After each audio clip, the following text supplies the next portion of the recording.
পুজোতে কলকাতা সহ সব জেলাতে স্বাভাবিকের থেকে বেশি বৃষ্টি হবে, এমনটাই জানিয়েছে আলিপুর আবহাওয়া দফতর। অর্থাৎ লক্ষ্মী পুজো পর্যন্ত পিছু ছাড়বে না বৃষ্টি। বুধবারের পর বৃহস্পতিবার সকাল থেকেই কলকাতার আকাশ কালো করে বৃষ্টি চলছে। আলিপুর আবহাওয়া অফিসের তরফে বলা হয়েছে, বঙ্গোপসাগরের নিম্নচাপ শক্তি হারিয়েছে, তবে এর প্রভাবে দক্ষিণ ছত্তিশগড়ে তৈরি হয়েছে একটি সক্রিয় ঘূর্ণাবর্ত। এর ফলে কলকাতা সহ বাকি দক্ষিণবঙ্গের সব জেলাতে ভারী বৃষ্টির সতর্কতা রয়েছে। পূর্ব ও পশ্চিম বর্ধমান, উত্তর ও দক্ষিণ 24 পরগনা এবং পূর্ব মেদিনীপুরে অতি ভারী বৃষ্টির সতর্কতার কথা জানিয়েছে আলিপুর আবহাওয়া দফতর। এছাড়াও ভারী বৃষ্টির সতর্কতা পুরুলিয়া, পশ্চিম বর্ধমান, বীরভূম এবং মুর্শিদাবাদ জেলাতে। হাওয়া অফিসের তরফে বলা হয়েছে, উত্তর ও দক্ষিণবঙ্গে নদীর জলস্তর অনেকটা বাড়তে পারে। কোথাও কোথাও নদীর জলস্তর বিপদ সীমার ওপরে উঠতে পারে। নিচু এলাকায় প্লাবনের আশঙ্কা, বজ্রপাতের আশঙ্কা থাকায় নিরাপদ স্থানে থাকার পরামর্শ আবহাওয়া দফতরের।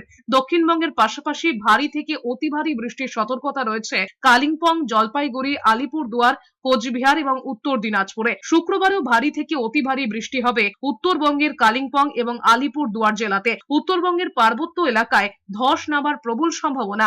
27 তারিখ থেকে 3 তারিখ পর্যন্ত, 27শে সেপ্টেম্বর থেকে 3 তারিখ পর্যন্ত এই যে উইকটা, এই উইকে কিন্তু দক্ষিণবঙ্গ এবং উত্তরবঙ্গ দুই বঙ্গেই কিন্তু বৃষ্টিপাত স্বাভাবিকের থেকে বেশি হওয়ার সম্ভাবনা। এবং 4 তারিখ থেকে 10 তারিখ পর্যন্ত যে উইক, ওই উইকেও কিন্তু দুই বঙ্গে বৃষ্টিপাত স্বাভাবিকের থেকে বেশি হওয়ার সম্ভাবনা।